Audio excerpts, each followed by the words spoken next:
For the first time in 30 years, Jamie Raskin had nothing to say. The Harvard Law graduate, the constitutional scholar, the man who had led the impeachment of a president, sat frozen. His mouth hung slightly open, but no sound emerged. Across from him, Tulsi Gabbard sat perfectly still. There was no triumph in her face, only the quiet, terrifying resolve of a soldier who had just neutralized a threat. "The Democratic Party isn't a political party anymore, Congressman," she had said. "It's a cult." 9 words. 9 words that broke the most eloquent man in Washington. But to understand the magnitude of that silence, to truly appreciate the devastation of the moment the scholar was outflanked by the soldier, we have to go back 2 hours. We have to go back to the moment Jamie Raskin walked into the hearing room believing he had already won. The Senate confirmation hearing for the Director of National Intelligence was supposed to be Raskin's coronation. He arrived early, a thick black binder tucked under his arm like a weapon. Inside were 200 pages of opposition research on Tulsi Gabbard. Every interview she'd ever given. Every vote that deviated from the party line. Every meeting with a foreign leader that could be spun into treason. He nodded to the cameras as he took his seat, the way a general acknowledges his troops before a parade. CNN, MSNBC, the New York Times, they were all there, packed into the press gallery. They weren't there for a confirmation. They were there for a show. They expected Raskin to dissect Gabbard, to expose her as a conspiracy theorist and a danger to national security. Raskin arranged his papers with practiced precision. He adjusted his glasses. He checked his microphone. "This will be easy," he thought, watching the door. "She's a soldier, not a scholar. She deals in orders. I deal in arguments.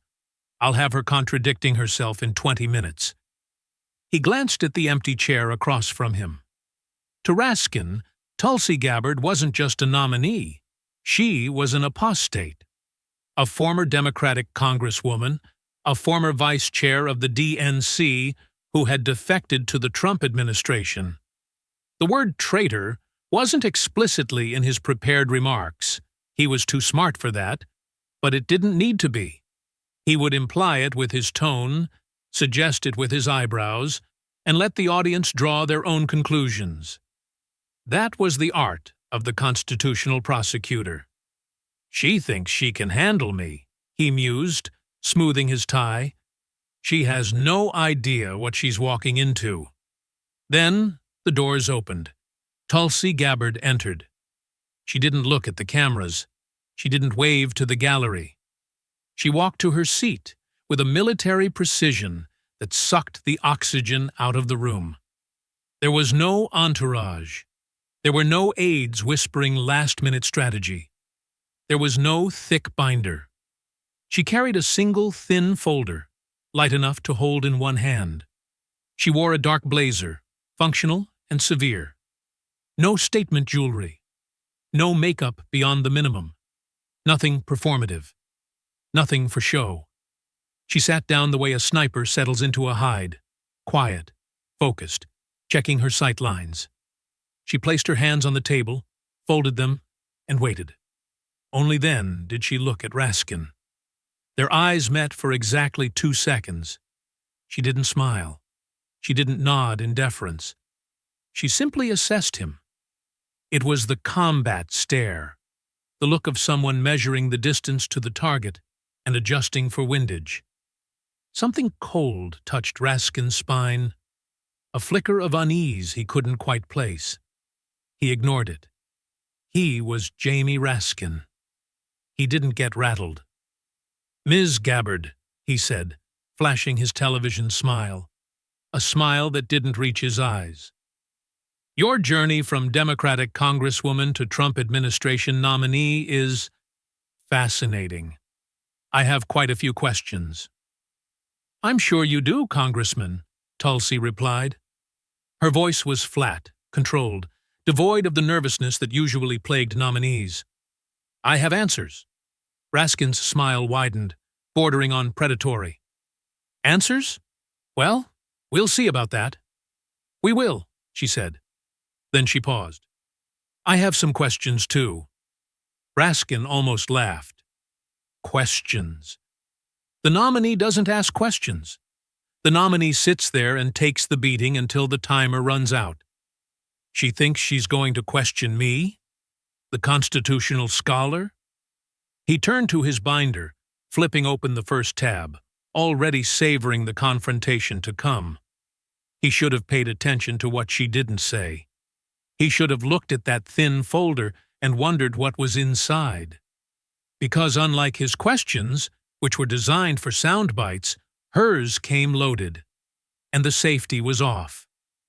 Before we begin, Congressman, let's establish who's in this room, Tulsi said. Raskin raised an eyebrow, a slight smirk playing on his lips. I'm not sure I understand the relevance, Ms. Gabbard. The committee is well aware of your biography. I don't think you are, she replied.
And when I pointed that out, she added, I became a problem to be managed. Raskin tried to pivot, seeking safer ground. Let's talk about Syria. You went there. You met with Bashar al-Assad. You met with a war criminal, Raskin said, his voice rising, finding the moral outrage he had practiced in the mirror.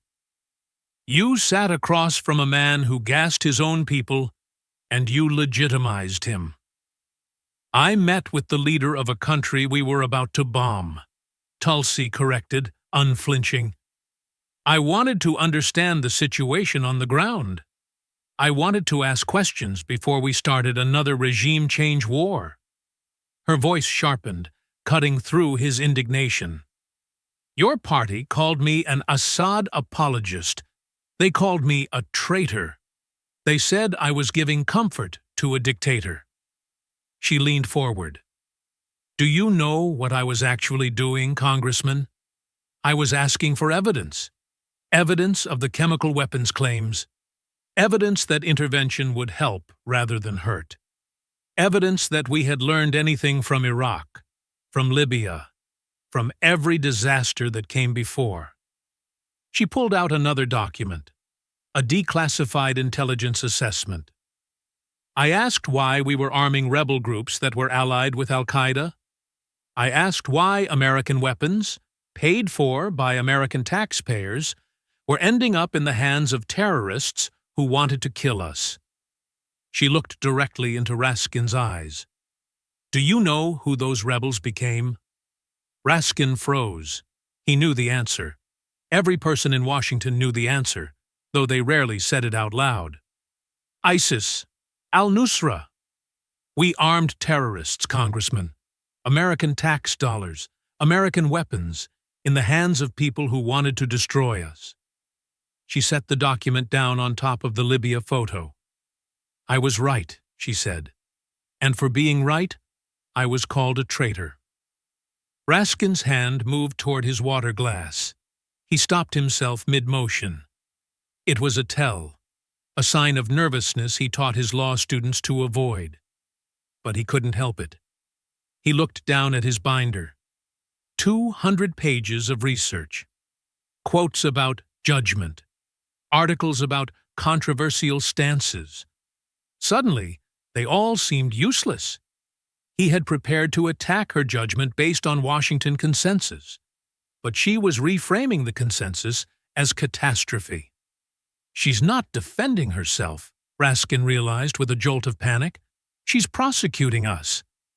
And then, Tulsi said, her voice dropping lower, moving from foreign wars to domestic warfare, there was 2016.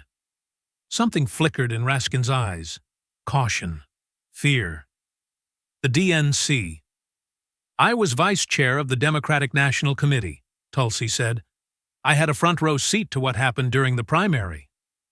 The primary was thoroughly, Raskin started, a reflex defense. I watched the rigging, Congressman. She didn't let him finish. She didn't let him spin. I saw the coordination between the DNC and the Clinton campaign. I saw how the thumb was placed on the scale against Bernie Sanders. I saw the schedule rigged to minimize debates. I saw the funding agreements. She pulled out a stack of printed emails. She held them up. These are your party's own communications, verified, authentic, never disputed. Those emails were stolen by Russian intelligence to, Raskin began, the standard talking point rising to his lips. The content was never denied. Tulsi's voice cut through the air like a gavel. Your party didn't say, these emails are fake. Your party said, how dare you read them? She dropped the stack of emails onto the table. That's not a denial, Congressman. That's an admission. Raskin stared at the papers. He was losing control of the room. The narrative was slipping through his fingers like sand. I resigned as vice chair, Tulsi said. I endorsed Bernie Sanders. I told the truth about what I had seen. She paused. The silence in the room was absolute. And from that moment, she said. That exact moment. I was marked for destruction. The word hung in the air. Destruction. Do you see the pattern, Congressman?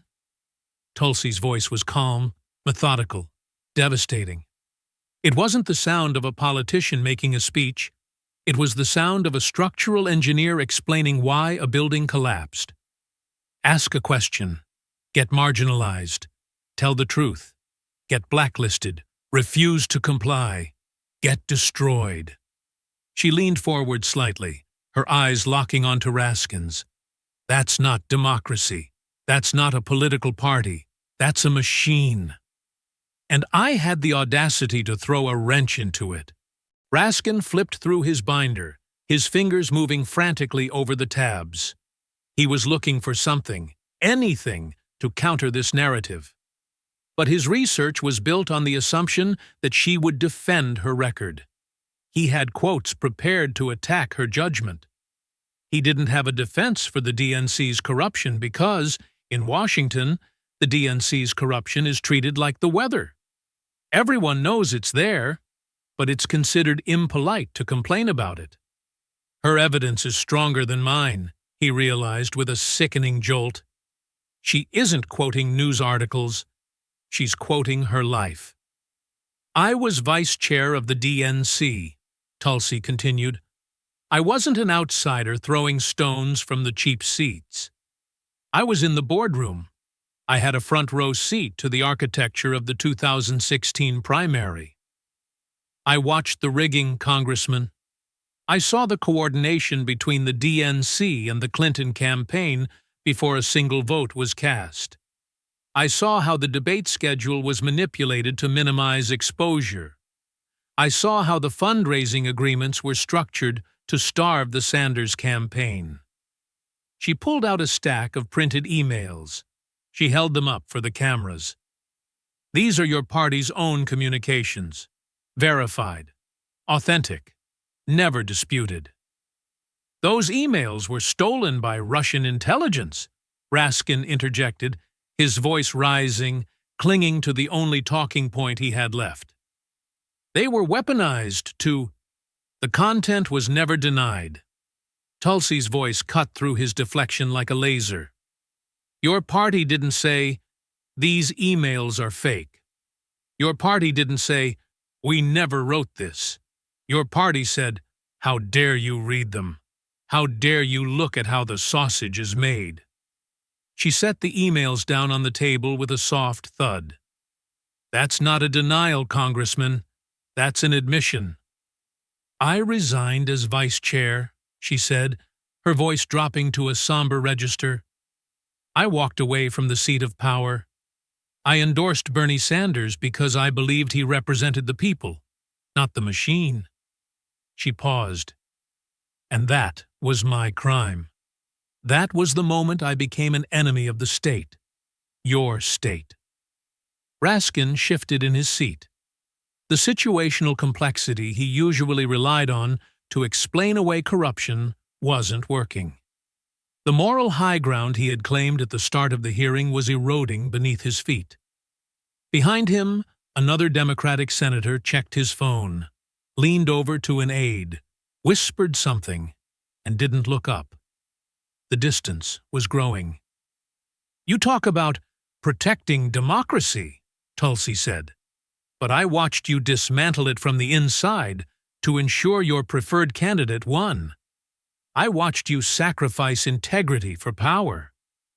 She looked at him with a gaze that seemed to strip away the Harvard degree and the expensive suit.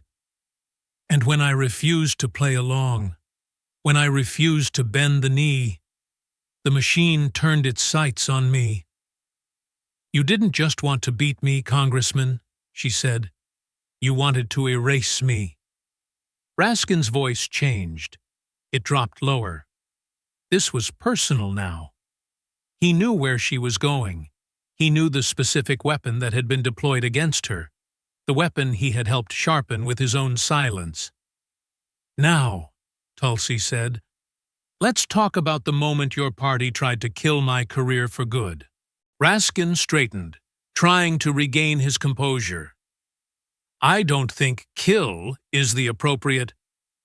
October 2019, Tulsi said, her voice dropping to a register that was less about anger and more about a cold, hard memory. Let's talk about the moment your party tried to kill my career for good. Raskin straightened in his chair, sensing the shift. I don't think kill is the appropriate. Hillary Clinton. Tulsi said the name like it was a verdict. A podcast interview. Campaign HQ. Heard by millions. She pulled out a transcript, highlighted in neon yellow. The former Secretary of State. The former Democratic nominee for president. The woman who was supposed to be the leader of your party. Tulsi read the words slowly, letting them hang in the air like toxic smoke. I'm not making any predictions, but I think they've got their eye on somebody who is currently in the Democratic primary and are grooming her to be the third-party candidate. She's the favorite of the Russians. Tulsi looked up.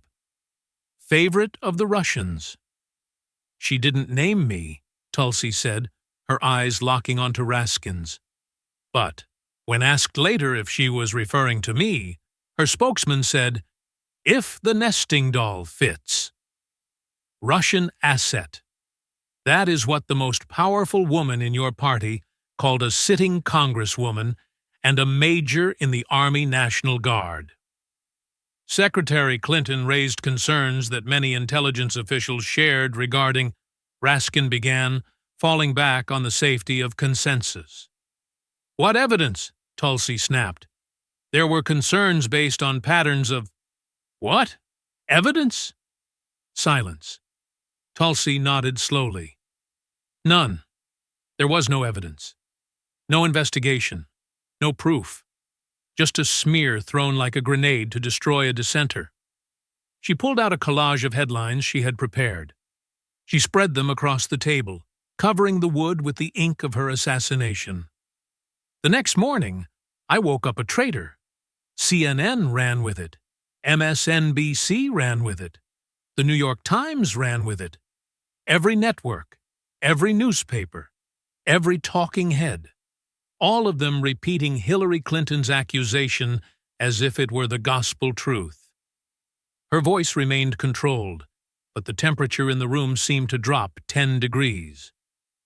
Do you know what happens when Hillary Clinton calls you a Russian spy, Congressman? She didn't wait for an answer. Your life ends. My Google search results changed overnight. Tulsi Gabbard Russian asset became the only thing people saw. Speaking invitations disappeared. Donor 6 fled. Colleagues who had worked with me for years suddenly couldn't remember my name. They wouldn't look me in the eye in the cloakroom. She gathered the headlines back into a pile with a sharp snap. My own party tried to erase me based on a lie told on a podcast. No due process. No presumption of innocence. No opportunity to defend myself before the verdict was delivered. She looked directly at Raskin. I held a top-secret, sensitive, compartmented information clearance, Congressman. I sat on the Armed Services Committee. I sat on the Foreign Affairs Committee. I was deployed to war zones wearing the uniform of this country. Her voice sharpened into a blade. But Hillary Clinton goes on a microphone and suddenly I'm a sleeper agent? And your entire party just went along with it. No one asked for proof. No one demanded evidence.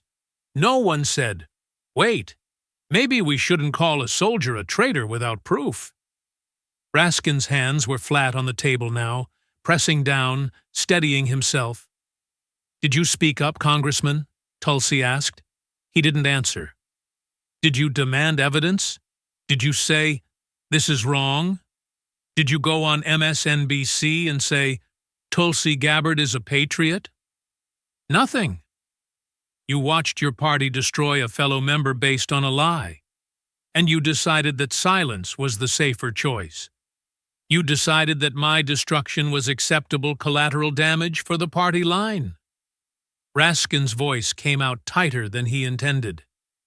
These were serious concerns raised during a period of heightened awareness about foreign interference. We had a duty to be vigilant.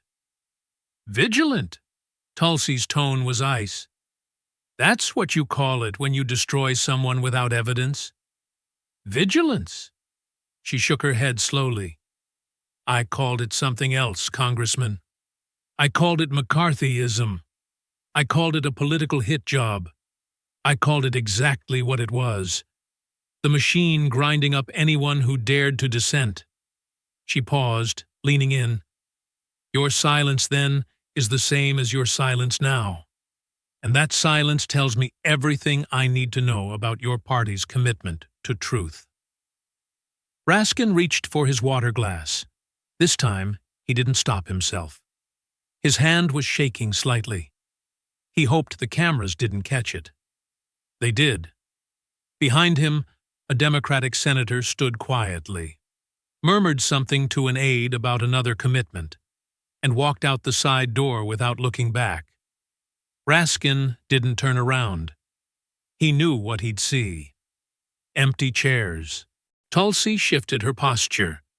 Somehow she seemed larger now, more present than the man in the high chair. But the smear was just the beginning, Tulsi said. The real cost wasn't my career. It was the policy that the smear was designed to protect. She looked at Raskin, her eyes dark and unreadable. Let's talk about the wars you were so eager to defend. Raskin attempted to recover his footing. Supporting our military and questioning policy are not mutually exclusive. I have always voted to ensure our troops have the resources. You voted yes. Tulsi cut him off. She didn't need notes for this. She had memorized the roll call. Military authorization? Yes. Defense spending increases? Yes. Every single one. Ukraine funding? Unlimited? Unaccountable? No questions asked? Yes. She listed them methodically, like a casualty count. Every war, every bomb, every dollar spent on intervention, you voted for it. From the safety of Capitol Hill, in air-conditioned chambers, surrounded by staff and security. Her voice dropped, becoming dangerously quiet. I was one of the soldiers you voted to send. Raskin opened his mouth, but the words died in his throat. I deployed to Iraq, Congressman. Combat Medical Unit. Do you know what that means? She reached up and touched the pin on her lapel again. It means I didn't sit in a strategy room. It means I treated the casualties, the boys who stepped on IEDs, the men who took shrapnel from explosions authorized by votes like yours. I remember a 19-year-old from Ohio, she said. The room went absolutely silent. The shuffling of papers stopped. The typing stopped. Gut wound, Tulsi said, her eyes looking past Raskin, seeing something he could never see. Shrapnel tore through his vest. He was screaming for his mother. Not for a medic, not for help, for his mother. I held his hand for 45 minutes while we tried to keep him inside his own body. Raskin looked down at his binder. He couldn't look at her. He died calling for someone who was 6,000 miles away, Tulsi whispered. Someone who would get a folded flag and a letter instead of her son. She leaned forward. The authorization that sent him there was voted for by people like you. People who have never seen what a bomb does to a human body. People who have never smelled what death smells like in the desert heat. People who vote for war and then go home to their families and sleep soundly. Raskin's face had lost color noticeably, even under the harsh studio lights. Your children will never serve, Congressman, she said. It wasn't an insult. It was a demographic fact. We both know that the sons and daughters who die in your wars don't come from Bethesda or Georgetown. They come from small towns from poor communities, from places you've never visited and never will. You vote for war. They fight it. They die in it. And you get to feel patriotic about it from 1,000 miles away. Raskin found his voice. It came out weaker than he wanted, stripped of its usual resonance. I have a duty to support the national security interests of... Have you ever written a letter to a mother explaining why her son won't be coming home? The question hung in the air like a guillotine blade. I have, Tulsi said. 12 of them. 12 mothers who will never see their children again because of decisions made in this room. Do you know what you write in those letters, Congressman? Silence. You write lies, she said, her voice trembling with a suppressed rage that was terrifying to witness. You write that his sacrifice mattered. You write that he died for something important. And you hope to God the mother doesn't ask you the question you can't answer. What did he actually die for? She sat back. I left your party because I couldn't keep voting for wars I knew were wrong. I couldn't keep authorizing young Americans to die for nothing. I couldn't keep writing those letters. She paused. You're still voting yes. You're still cashing defense contractor donations. You're still sleeping fine at night. Her voice dropped to barely above a whisper. Do you ever think about them, Congressman? The 19-year-olds calling for their mothers? Or are they just abstractions in your policy papers? Numbers in your cost-benefit analysis? Raskin had no answer. For the first time in 30 years, the constitutional scholar had no answer at all. His hands had stopped moving. His face was pale. The legal arguments he'd prepared, the clever framings, the intellectual superiority, none of it mattered here. You can't argue law against a woman who has held dying soldiers. Behind him, 2 more seats emptied. He didn't turn around. He didn't need to. He could feel the room shrinking around him. Something shifted in Jamie Raskin's posture. He had been on defense for too long. 90 minutes of taking hits. 90 minutes of watching his preparation crumble against her testimony. But he was Jamie Raskin. He was the lead manager of the second impeachment. He was a constitutional scholar. He didn't lose debates. He won them on points, on nuance, on the sheer weight of his intellect. Find the opening, he told himself, willing his heart rate to slow. She's emotional. She's relying on pathos. Pivot to logos. Pivot to the pattern. He sat up straighter. He adjusted his glasses with a deliberate, practiced calm. When he spoke, his voice was steadier than it had been in an hour. The voice of a man who has regained his balance on the high wire. Ms. Gabbard, Raskin said, let's address what is really happening here. Tulsi's expression didn't change. She waited. You present yourself as a principled truth-teller, Raskin continued, his confidence returning like a tide. A soldier of integrity who was persecuted for asking questions. It is a compelling narrative. It plays well on cable news. He allowed a small, condescending smile to touch his lips. But let's look at the actual pattern. He pulled documents from his binder, finally using the research he had spent days memorizing. 2017. You met with Bashar al-Assad, a man who gassed his own people. You sat with him. You legitimized him. I sought to understand, Tulsi started. 2019 to 2022. Raskin cut her off, holding up a list of dates. You appeared on Tucker Carlson tonight repeatedly. Friendly, softball interviews where you attacked your own party on a network dedicated to dismantling American democracy. 2022. You questioned aid to Ukraine while Russia conducted a war of aggression. You echoed Russian talking points about NATO expansion almost word for word. Raskin was building momentum now. This was his territory, connecting the dots, weaving a narrative of betrayal. And now, 2024. He gestured to the hearing room, to the nomination before them.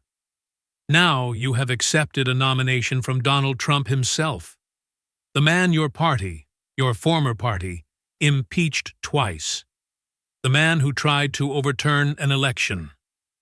Raskin leaned forward, Professor Mode fully engaged. He took off his glasses and pointed them at her. You talk about principles, Ms. Gabbard, but let's examine the trajectory. Every position you've taken, Assad, Tucker, Ukraine, Trump, happens to align with Russian interests. Every single one. He spread his hands, as if presenting obvious evidence to a slow student. The simplest explanation is usually the correct one. You aren't a whistleblower. You aren't a persecuted truth-teller. You are an opportunist who discovered that switching sides paid better.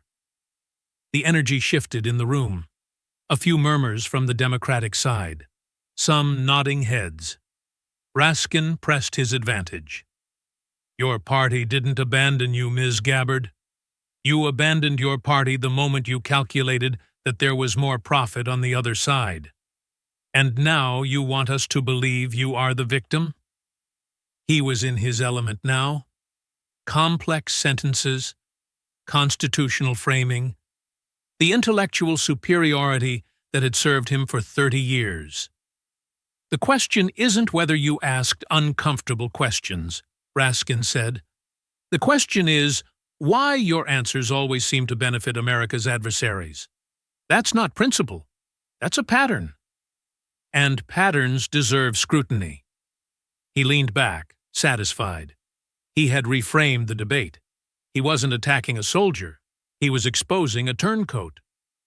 So, let me ask you directly, Raskin said, delivering the line he believed would end her nomination.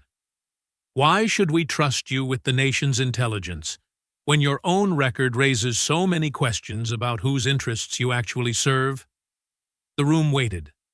Tulsi was quiet. Raskin felt it, the momentum swinging back to him. Finally. This was what 30 years of debate experience delivered. You absorb the punches, find the opening, and strike. Got her, he thought. Back on my ground now. She has to defend the Trump connection. She has to defend Tucker. He allowed himself a small smile. Behind him, his staff exchanged relieved glances. The silence stretched. Tulsi seemed to be considering his words, looking down at her hands, then up at him. She has nothing, Raskin thought. Finally, she has nothing. He didn't see the trap. He had walked directly, arrogantly, blindly into it. Are you finished, Congressman? Tulsi's voice was calm, almost gentle. Raskin nodded, still confident. I believe the record speaks for itself. Yes, she nodded slowly. It does. Something in her tone made his smile falter. You just proved everything I've been saying. Raskin blinked. Excuse me? Tulsi held up her hand.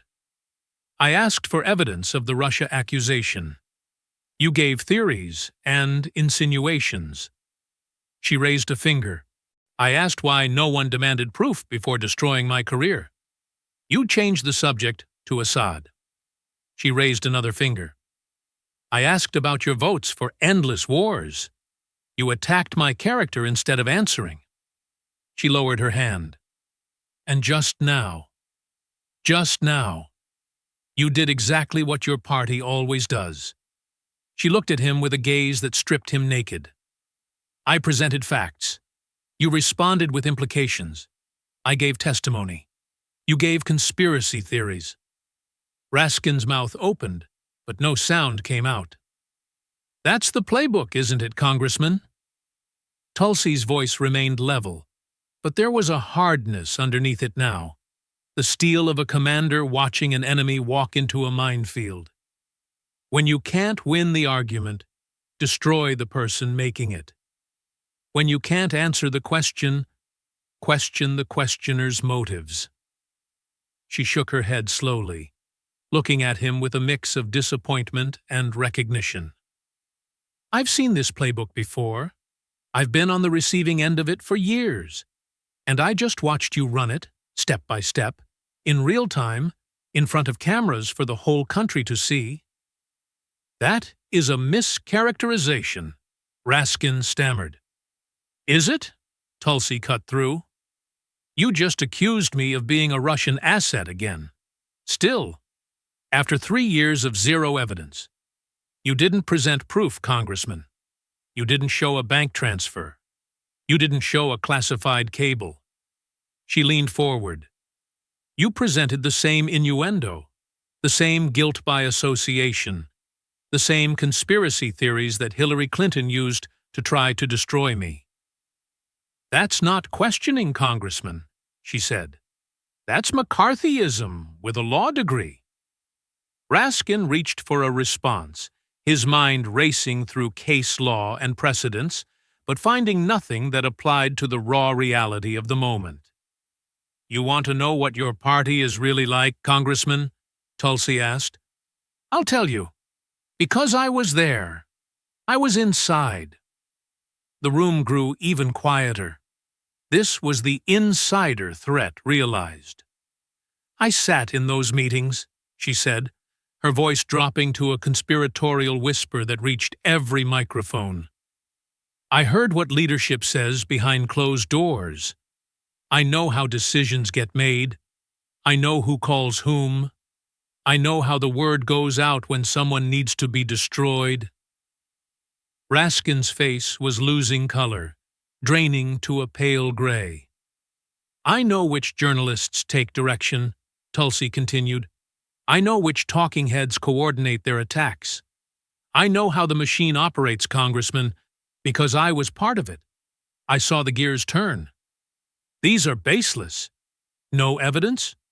Tulsi's eyes locked onto his. Congressman, I am the evidence.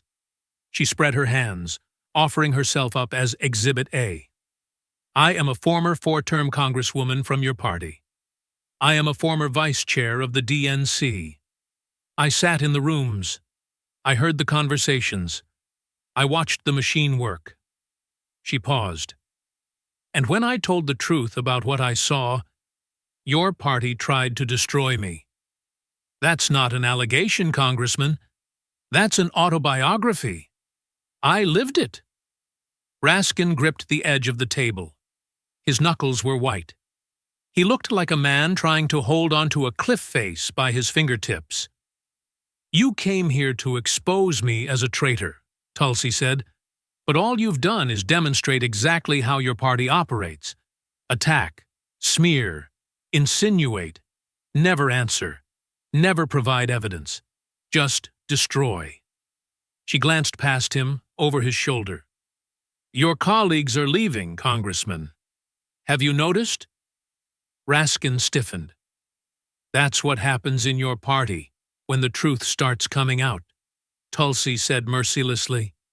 The loyal members head for the exits. They don't want to be standing nearby when the building collapses. Raskin didn't turn around. He couldn't. He knew what he would see. Empty leather chairs. Abandoned nameplates. That's your party right now, Tulsi said. Empty chairs and people who don't want to be associated with what you're doing. An aide approached Raskin, leaning down to whisper urgently into his ear. Sir, leadership is suggesting we wrap this up. The optics are bad. Raskin shook his head sharply. Sir, I can handle this. The aide stepped back, but he didn't sit down. He stood there, ready to evacuate, like a man watching a support beam fracture. Tulsi's voice dropped, becoming almost contemplative. Let me tell you what I learned inside your party, Congressman. What I saw before I left. What made me realize I couldn't stay. She spoke slowly, deliberately, like a surgeon making incisions. The party of JFK, the party that asked what you could do for your country, became the party that asks what your country can do for your donors. Raskin didn't interrupt. He was paralyzed. The party of free speech became the party of disinformation labels and censorship boards. The party of anti-war became the party of endless intervention dressed in humanitarian language. The party of the working class became the party of coastal elites who despise the working class. She shook her head. But here's the real change, Congressman. The one that matters most. The one that made me leave. She paused. The party stopped tolerating questions. She began to list them, ticking them off like counts in an indictment. Ask about Libya? You're difficult. Ask about Syria? You're an Assad apologist. Ask about the DNC? You're disloyal. Ask about Ukraine? You're a Russian asset. Ask about anything, anything at all, and suddenly you're a problem to be eliminated. Her voice hardened into granite. You don't debate anymore. You destroy. You don't persuade. You purge. You don't argue. You annihilate.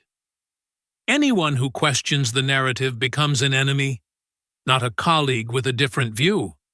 An enemy to be crushed. She looked around the room. Where are your colleagues, Congressman? The question hung in the air. Raskin finally turned. The seats behind him were nearly empty. 3 senators remained out of 11. His own staff had moved back, creating a physical distance between his failure and their careers. He was alone. That's what I'm talking about, Tulsi said quietly. That's your party in miniature. The moment truth becomes inconvenient, the loyal members disappear. They don't defend. They don't debate. They just leave. She folded her hands. I refused to leave quietly. I refused to stay silent. I asked questions. I told the truth. And for 3 years, your party has tried to make me pay for it. You're making accusations without evidence, Raskin stammered, falling back on a reflex. Tulsi almost smiled. Congressman, I am the evidence. Everything I've described, I witnessed. Everything I've accused your party of doing, they did to me, publicly, on record, in front of the entire country. She gestured at him. And you just did it again, right here, right now. You accused me of being a Russian asset without a shred of proof. You attacked my character instead of answering my questions. You ran the exact playbook I've been describing. Her voice dropped. Thank you for the demonstration. She leaned back. The trap was fully sprung. Raskin wasn't just beaten. He had been used as a prop to prove her point. You asked me tonight why I left the Democratic Party, Congressman, Tulsi said. Raskin didn't respond. He couldn't. I'll tell you. She took a breath. I left because I couldn't be part of what it became. I left because asking questions became a crime. I left because telling the truth became treason. I left because I realized something about your party that I couldn't unsee. Raskin waited. The whole room waited. Do you know what a cult is, Congressman? The question hung in the air, deceptively simple. Raskin didn't answer. He couldn't. His mind was racing through legal definitions, sociological frameworks, but his tongue was heavy, pinned down by the weight of the previous 10 minutes. Tulsi didn't wait for him. She leaned forward, her voice dropping to a register that was intimate, almost confessional, yet loud enough to reach the back of the silent gallery. A cult isn't just people in robes on a compound, she said. It's a structure of control. She held up one finger. Rule number 1, absolute loyalty. You don't question the leadership. You don't question the narrative. To do so isn't a difference of opinion. It's a moral failing. She raised a second finger. Rule number 2. Punishment of dissent. When someone steps out of line, you don't debate them. You don't try to win them over with better arguments. You isolate them. You shame them. You destroy their reputation so that no one else will dare to listen to them. She raised a third finger. Rule number 3. Us versus them. If you aren't with us completely, on every issue, every vote, every talking point, you are with the enemy. You are a traitor. You are a Russian asset. Tulsi lowered her hand. She looked directly into Raskin's eyes, her gaze piercing the last of his defenses. I broke those rules, Congressman, she whispered. I asked questions about Libya, and I was marginalized. I asked questions about Syria, and I was called a traitor. I asked questions about the DNC, and I was blacklisted. I asked questions about endless wars, and I was accused of being a foreign agent. She paused, letting the silence stretch, filling the room with the undeniable reality of her own exile. I broke the first rule of the cult, and your party has spent 3 years trying to make me pay for it. Raskin sat frozen. His mouth was slightly open, a silent scream of protest that refused to materialize. The brilliant constitutional scholar, the man who could cite the Federalist Papers by memory, was paralyzed. Because she wasn't arguing law. She was diagnosing a pathology. The Democratic Party isn't a political party anymore, Congressman, Tulsi said, delivering the verdict with the finality of a gavel strike. It's a cult. The words landed like physical blows. And the first rule of a cult is that you never, ever let anyone leave with their dignity intact. She leaned back in her chair. I'd rather be excommunicated than complicit. One final beat. The question is, Congressman, can you say the same? For 2 seconds, there was absolute silence. No camera shutters, no rustling papers, just the hum of the air conditioning and the sound of a reputation disintegrating. Then, the room exploded. Gasps, shouts, a chaotic wave of noise crashing against the dais. A reporter in the back yelled, "Answer her!" Another shouted something unintelligible. The chairman banged his gavel, but the sound was swallowed by the sudden release of tension. And Jamie Raskin sat there, frozen. The physical breakdown happened in stages, visible to everyone watching on C-SPAN. First, his face. The color drained away, leaving him a pallid waxen gray. The confident, television-ready smirk he had worn 2 hours ago was gone, replaced by a slack-jawed expression of shock. A small tick appeared near his left eye, a muscle spasm he couldn't control. Then, his body. The commanding posture dissolved. His shoulders, usually squared and aggressive, curved inward, as if his body were trying to make itself smaller, to hide from the glare of the lights.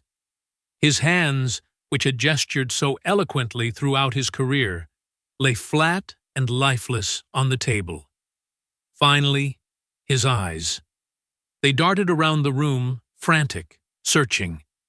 He looked for his staff, but they were looking at the floor. He looked for his colleagues, but the seats were empty. He looked at the cameras, and for the first time in 30 years, he looked terrified.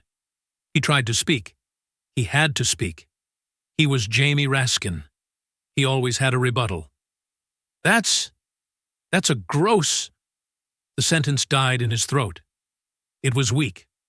It was pathetic. He tried again. The characterization of nothing. The words wouldn't form. The brilliant mind that had argued before the Supreme Court was static. Say something, his brain screamed. Anything. Deny it. Laugh. Counterattack. But he couldn't.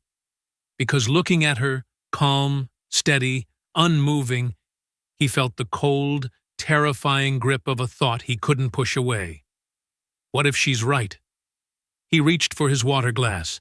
His hand shook so badly that water sloshed over the rim, staining the mahogany table. He set it down without drinking. He looked at his binder. 200 pages of opposition research, 200 pages of quotes and votes and gotcha questions, all of it useless against the truth.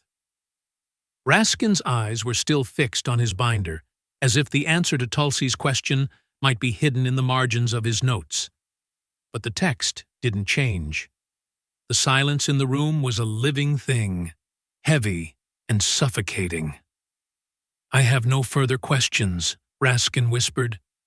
It was barely audible, but in the hush of the hearing room, it sounded like a surrender. He closed his binder with a soft thud. He didn't look at the cameras. He didn't look at his colleagues. And he certainly didn't look at Tulsi Gabbard. He stood up, his movements stiff and mechanical. Without a word to the chairman, without a glance at the gallery he had played to for 30 years, Jamie Raskin turned and walked out the side door. The heavy oak door clicked shut behind him. In the hearing room, the spell broke. Reporters began typing furiously. Staffers scrambled. The chairman, momentarily stunned by the abrupt exit of the lead questioner, cleared his throat. "If there are no further questions," he said, his voice echoing in the sudden void, "the witness is excused." Tulsi stood up. She gathered her single, thin folder. She smoothed her jacket. She didn't smile. She didn't gloat. She simply nodded to the chairman, turned, and walked out the main doors. She walked past the cameras, past the reporters shouting questions about cults and Russian assets. She didn't stop. She walked with the same steady, measured pace she had used on patrol in Iraq. Eyes forward, mission accomplished. 2 weeks later, the vote. The Senate floor was crowded. The clerk called the roll. "Mr. McConnell?" "No." "Mr. Schumer?" "No." The old guard held the line. They voted against the woman who had dared to question the machine. They voted against the soldier who had called their party a cult. But the machine was broken. "The yeas are 52. The nays are 48, the vice president announced. The nomination of Tulsi Gabbard to be Director of National Intelligence is confirmed. In the end, the vote wasn't close. The theatrics, the smears, the 200-page binders, none of it mattered against the simple weight of the truth. Jamie Raskin was not present for the vote. His office released a brief statement citing scheduling conflicts. He has not given an interview about the hearing since. That evening, Tulsi Gabbard walked into the headquarters of the Office of the Director of National Intelligence. She walked past the security checkpoint, past the portraits of the men who had come before her, men who had played the game, men who had kept the secrets. She took the elevator to the 7th floor. She walked into the director's office. She placed her thin folder on the desk. She looked out the window at the lights of Washington, D.C., the city that had tried to destroy her, the city she now helped command. She picked up the secure phone. "This is Director Gabbard," she said. "Let's get to work."